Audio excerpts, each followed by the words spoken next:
Manifesto में ये चीज़ लाना ये कुछ और दर्शाता है कि वो सामने कुछ और अंदर कुछ है। इसके साथ उनको जो अगर आप रिहा कर तो उनका मनोबल जो है और ज़्यादा बढ़ जाता है। वो लोग जो है दोबारा से क्राइम करेंगे, क्योंकि उन्हें पता है कि कोर्ट ने जो है हमें कोई सज़ा दी नहीं, हम लोग पहले भी क्राइम करके रिहा हो गए, हम पर जो है कोई असर पड़ता नहीं है, हमें जो उनको जेल से जो है वो रिहा करेंगे। मैं आपके माध्यम से नेशनल कॉन्फ्रेंस को ये बता देना चाहता हूँ कि अगर देश के अंदर जम्मू कश्मीर के अंदर अगर लॉ एंड ऑर्डर खराब होने की संभावना होती है तो उसकी पूरे जिम्मेदार जो है वो नेशनल कॉन्फ्रेंस होती है। जिस तरह जम्मू कश्मीर में विधानसभा चुनाव की तारीखों का ऐलान हो चुका है, जिस भी जब विभिन्न पॉलिटिकल पार्टीज जो हैं वो अपना अपना मैनिफेस्टो सामने रख रही हैं और उन्हीं मैनिफेस्टो को पढ़कर जो है आम जनता ये डिसाइड करती है कि सर पर इस बार सेहरा सजाना है। और इसी सब चीज़ों को लेकर हाल ही में हर पार्टी का मैनिफेस्टो सामने आया, जहां पर एक पार्टी नेशनल कॉन्फ्रेंस भी है, यानी कि एनसी का भी जो है वो मैनिफेस्टो सामने आया, जिसमें विभिन्न बातें कही गई थी जो जनता के हक में कहीं ना कहीं थी। पर एक चीज़ उसमें ये भी थी जिसमें बताया गया था पॉलिटिकल कैदी हैं उन्हें रिहा कर दिया जाएगा।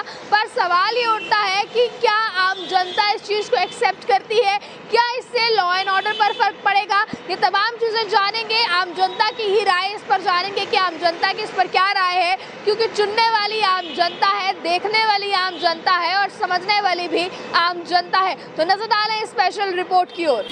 देखिए, पॉलिटिकल कैदियों को रिहा करना कोई बुरी बात नहीं है, लेकिन उन पॉलिटिकल कैदियों को रिहा करना अच्छी बात भी नहीं है जिनके ऊपर जो है बड़े बड़े चार्जेस लगे होते हैं। कुछ ऐसे भी पॉलिटिकल लीडर्स होते हैं जिनके ऊपर जो है मर्डर के केसेस होते हैं, रेप के केसेस होते हैं या फिर किडनैपिंग के केसेस होते हैं। आज भी अगर आप पार्लियामेंट में देखेंगे तो बहुत से ऐसे पार्लियामेंट मेंबर हैं जिनके खिलाफ रेप के केस चल रहे हैं, मर्डर केसेस हैं, किडनैपिंग केसेस हैं। वो लोग आज दोबारा से चुनकर जो है वो पार्लियामेंट में गए हुए हैं।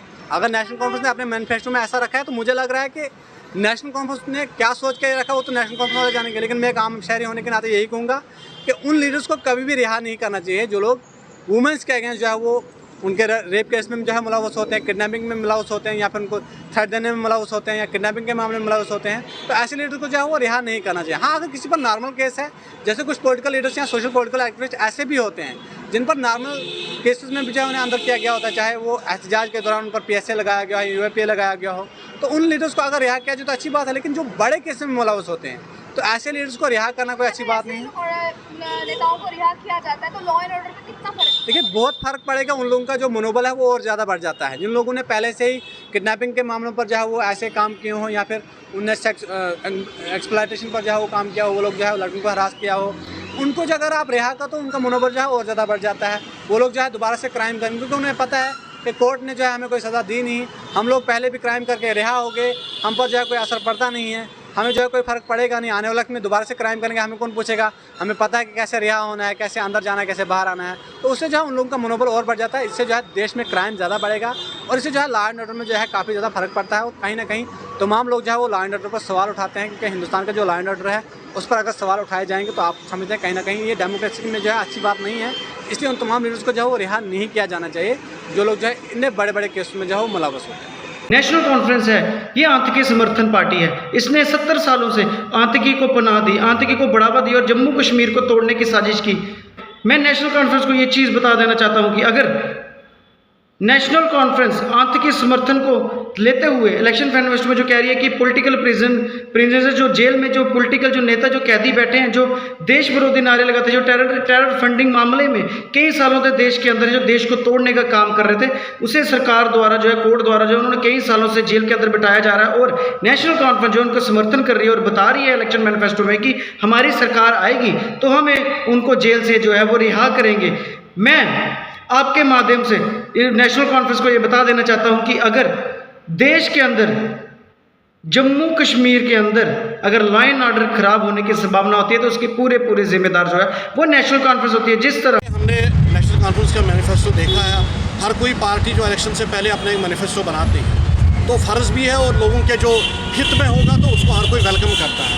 मगर इसमें 2-3 चीज़ें और जो हमने देखी उसमें हम हैरान हो गए कि पॉलिटिकल प्रिजनर्स कौन होते हैं? पॉलिटिकल प्रिजनर्स या हम ये पॉलिटिकल और वायलेंस को कहीं कंपेयर तो नहीं कर रहे हैं। पॉलिटिकल चीज़ अलग है, वायलेंस अलग है। अगर पॉलिटिकल प्रिजनर्स या जिन्होंने वायलेंस की है उनको अंदर किया गया, उसके लिए अदलिया है, उसके लिए कोर्ट है, उसके लिए हमारे हाई कोर्ट बैठे, उसके अंदर सुप्रीम कोर्ट है, उसके लिए एजेंसीज़ है जो वो काम कर रही है। तो इसमें इस मैनिफेस्टो में ये चीज़ लाना ये कुछ और दर्शाता है कि सामने कुछ और अंदर कुछ है। इसके साथ साथ कुछ चीज़ों का नामकरण बदलना। तो देखिए, ये जम्मू कश्मीर एक ऐसा एक पहले मुल्क हुआ करता था, उसके बाद स्टेट अब यूटी पर पहुंचा दिया है, तो इन्हीं लोगों की बदौलत से हुआ है। तो इसमें जब भी मैनिफेस्टो बनाते हैं तो उसको हर तबके का, हर रीजन का ध्यान रखना होता है, एक बैलेंस तरीके से होता है। क्योंकि अगर हम कहीं फॉर एग्जाम्पल मैं कहता हूँ कि हरि पर्वत या शंकराचार्य, तो जिस नाम से वहाँ कोट किया गया है वो एक आपत्ति है, खासकर कश्मीरी पंडित कम्युनिटी के लिए, तो होना नहीं चाहिए। इसी तरह उन्होंने ये किया कि पॉलिटिकल प्रिजनर्स को रिहा करें। देखिए, फ्री बिजली, पानी, ट्रांसपोर्ट, ये एक ज़रूरी चीज़ है हर किसी के लिए। इसमें ना रिलीजन आता है, ना कोई किसी का खास तबका आता है। मगर ये जो चीज़ है कि पॉलिटिकल प्रिजनर किन को बोलते हैं, पहले वो एक्सप्लेन करें कि पॉलिटिकल प्रिजनर कौन होते हैं। क्या जिसने वायलेंस की है, जिसने गन उठाया है, जिसने मारधाड़ की है, जो बाहर से लेके हथियार आए और यहाँ लोगों को मारा, अपने लोगों को मारा, वो है पॉलिटिकल प्रिजनर, या कोई और पॉलिटिकल प्रिजनर हो भी सकता है।